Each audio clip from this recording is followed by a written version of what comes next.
ఏంట్రా విష్ణు ఆలోచిస్తున్నావు? ఈ రోజు నా ఫ్రెండ్స్ నన్ను కొట్టారమ్మా. వాళ్ళతో నువ్వెందుకురా గొడవకి వెళ్ళావు? నేనేమనుకుంటేనే కొట్టారమ్మా. మరి అన్నయ్యకి చెప్పలేకపోయావా? వాడు ఎవరైనా కొట్టగలుగుతున్నాడమ్మా, నేనేం చేయలేకపోతున్నా. శివకి నీకంటే ధైర్యం ఎక్కువరా విష్ణు. వాడికి అసలు భయం అనేదే ఉండదా అమ్మా? ధైర్యం అంటే భయం లేకపోవడం కాదురా, భయం ఉన్న ఆ భయాన్ని బయటకు కనబడనివ్వకపోవడం. చూడు, నువ్వు సహనంగా ఉండడం తప్పు కాదు నాన్న, కానీ ఆ సహనం కూడా కొంత సమయం వరకే ఉండాలి.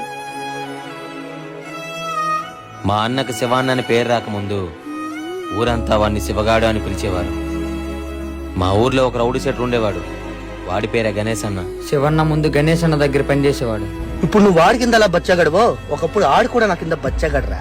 వీడు ఏదో గొడవలా గణేష్ అన్న వాళ్ళ తమ్ముడిని అనుకోకుండా పొడి చేశాడు. ఇంతకు ముందు వాళ్ళ తమ్ముని కత్తితో పొడిచేశావు. గణేష్ అన్న వాళ్ళ తమ్ముడిని శివన్న కత్తితో పొడిచాడని పగతోనే ఇప్పుడు శివన్నని గణేష్ అన్న చంపాడా?